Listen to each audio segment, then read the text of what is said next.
AFEF Diaspora vous présente l'Université citoyenne de la diaspora, sous le thème de la conscience patriotique pour la sauvegarde de la nation congolaise.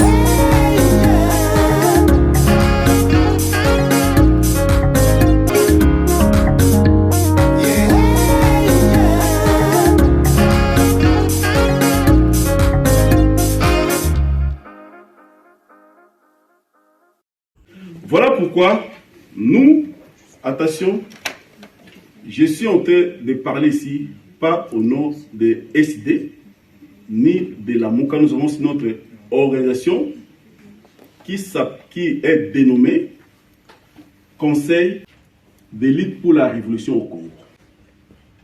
Je parle par rapport à ça. Les sujets qui m'a plutôt imparti, c'était la souveraineté, défense et sécurité. Quels sont les enjeux sécuritaires à l'est du pays et comment contourner la balkanisation? Ce que je vais décrire ici, ça nous amène vers la balkanisation.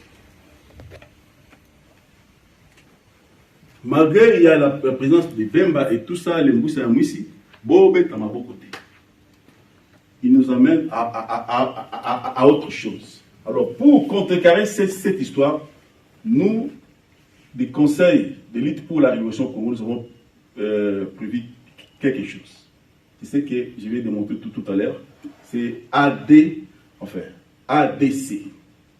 Opération ADC, c'est-à-dire Action décisive des Congolais.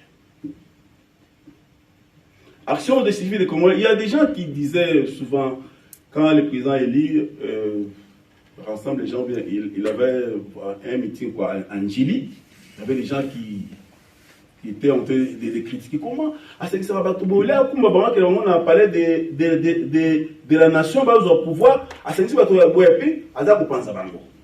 il revient de l'Europe, les gens l'accueillent, il faut qu'il y ait un appel de nation. Pour pouvoir parler de la nation. Mobutu était à Guado, à Kamambo, Kanate. Mobutu partait même à Goma. Mobutu partait même à Goma, mais à Kodijambo, Kawana. Mouzé le rang des Kabila. Il a perpétré les SMA où? À Lubumbashi. Mais quand vous dites que Faoula Kumbabato n'a pas à 5 meetings, n'a pas de nation, c'est pas ça. Aujourd'hui, je vais essayer un peu de vous parler des actions décisives des Congolais dans le cadre des soulèvements populaires. Parce que cela s'inscrit dans la logique de la Constitution, inscrit bien sûr, c'est l'application de l'article 64. C'est autorisé. Action décisive des Congolais, c'est quoi? C'est l'ensemble des manœuvres envisagées pour qu'on va mettre en place une série de missions en fait d'aboutir à notre objectif. Action décisive des Congolais, la coordination sera basée ici à la diaspora. C'est ce que nous appelons ADD, Action décisive de la diaspora. Au niveau des centres de gravité qui seront au niveau fédéral, au pays, quand je parle des fédérales, il faut comprendre parce qu'au pays là-bas, ils ont découpé encore les provinciales, pas des fédérales, c'est des fédérales de Katanga, bien qu'il y a des lois là-bas, et ainsi de suite. Action décisive de chaque province, c'est-à-dire ADK.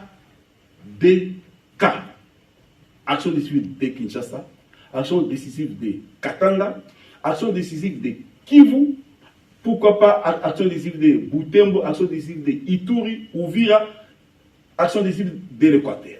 Nous, les Congolais, nous allons dire non à cette histoire par l'action décisive des Congolais.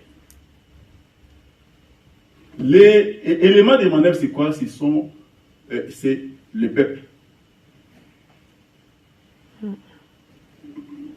Les moyens, tous les moyens sont bons. Communication, réseaux sociaux, les médias internes, ainsi de suite. Voilà les messages que nous allons véhiculer pour que peuple a besoin de conscience. Si vous avez remarqué, l'annonce pour venir ici, on parle de conscience patriotique. Sans conscience patriotique, on ne peut rien. Alors, je vais décrire maintenant les soulèvements populaires, c'est quoi? Les soulèvements populaires, par définition, est un mouvement massif et collectif de contestation. C'est aussi l'insurrection. C'est aussi la révolte. Le curseur est mis donc sur action, impulsion, spontanéité qui l'accompagne. C'est-à-dire, dans les soulèvements populaires, il faut s'attendre d'abord à l'action. Et qui dit l'action, c'est quoi? C'est l'acte, agissement. Les gens vont agir. Les gens vont manifester. Ce sont des faits, des gestes, des manœuvres, œuvres, opérations. C'est ça le soulèvement populaire. C'est pourquoi notre opération est dénommée Action décisive des Congolais. C'est-à-dire que tous les Congolais doivent participer à cette action décisive.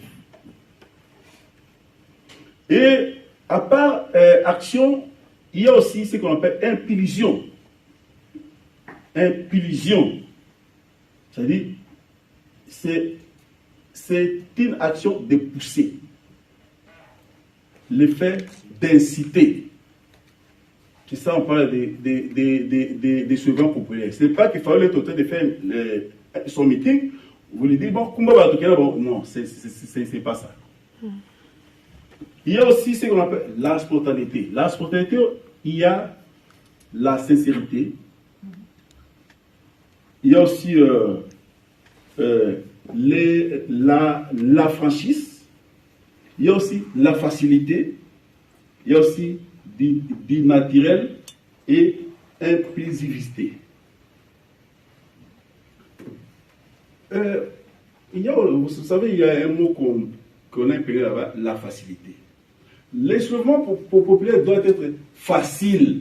Ce n'est pas comme ce que le professeur Mele, il a décrit au Kumba Banana Kindasani, au Kiamamoti, palais du peuple, au Lekisende, vous allez arriver au palais de la nation. Non, ce n'est pas ça.